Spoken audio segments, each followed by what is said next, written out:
Ayan. Good evening mga kaifunaryo. Happy New Year sa ating lahat. Happy New Year. Sana nasa mabuti kayong kalagayan, nasa maayos tayong pangangatawan, wala tayong mga sakit, good health palagi. So, yun naman talaga ang pinaka the best na gift sa atin ng Panginoon, no? Ah, ito, no, magbabagong taon na naman. Sana mabago na rin yung takbo ng buhay natin. So, saan nag-uumpisa yan? Alam niyo kung saan?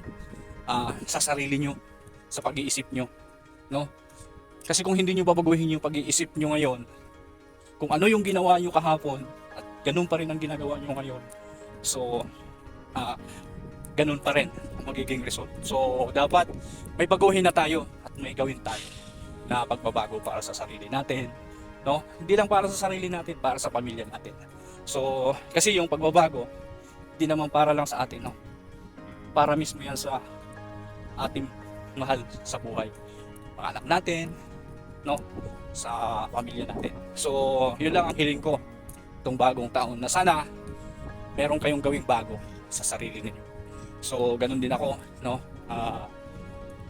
Nabago din yung buhay ko dahil nag-change yung mindset ko. Iba yung pananaw ko, especially doon sa mga finances, no? Sana ganun ka rin. Wala namang wala namang masama kung susubukan mo yung pagiging financial educator, no?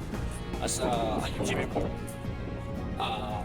Ito nga, kaya nga kami nagtuturo dahil gusto namin, no? Especially sa mga OFW, nagtatrabaho abroad, nagtatrabaho ka man sa Pilipinas ngayon, nagtatrabaho ka man kung saan sa lupalop ng mundo, no? Gawin mo yung mag-attend ka ng mga webinars namin. Free lang naman yan, no? Walang bayad sa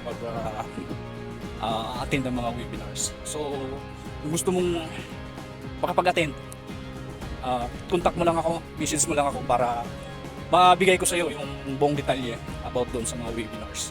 Para mapakinggan mo, no? Malay mo, magkaroon ka ng knowledge, magkaroon ka ng idea para doon sa mga webinars na mapapakinggan. Yun lang po. Happy New Year and God bless you all.